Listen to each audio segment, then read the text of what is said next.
BNP জনগণের আকাঙ্ক্ষাকে সঠিকভাবে ধারণ করেনি বলেই এই যুক্তিটা আমাদের দিতে হচ্ছে। হয় কারণ যেদিন আমরা শপথ গ্রহণ করলাম, জুলাই সনদ আপনি বাস্তবায়ন আদেশ যখন হইল, জুলাই সনদে আপনি স্বাক্ষরকারী দল, আপনার ওইখানে স্পষ্ট করে লেখা যে একই সাথে দুইটা শপথ হবে।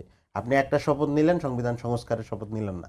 তখনই আমাদের কাছে মনে হইল যে আসলে বিএনপি সংস্কারের বা যেই মানুষের পরিবর্তনের আকাঙ্ক্ষা, যেই কারণে মানুষ গণভোট দিলেন, তো বিএনপি এটাকে ধারণ করে কিনা।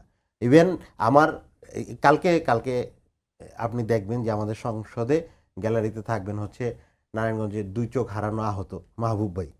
তো মাহবুব ভাই আমাকে বলতেছিলেন যে ভাই বিএনপি তো এই আকাঙ্ক্ষাটা ধারণ করলো না, গণভোটের আকাঙ্ক্ষাটা। তো এই যে ব্যাপারটা আমি কিন্তু অন ইয়ারে ওপেন বললাম, মানে কি অর্থে কি অর্থে, কারণ হচ্ছে ওই যে প্রথম দিনই মনে হচ্ছে যে একটা জিনিস ঐক্যমত কমিশনে মাসের পর মাস আলাপ হইল, সনদ হইল, সংস্কার আদেশ হইল, গণভোট হইল এটা নিয়ে। এরপরে গণভোটের পরে গিয়ে 2টা শপথ একসাথে নেওয়ার কথা, একটা হচ্ছে সংসদ সদস্য হিসেবে আর একটা হচ্ছে সংস্কার পরিষদের সদস্য হিসেবে, কিন্তু বিএনপি একটা নিল আর একটা নিল না।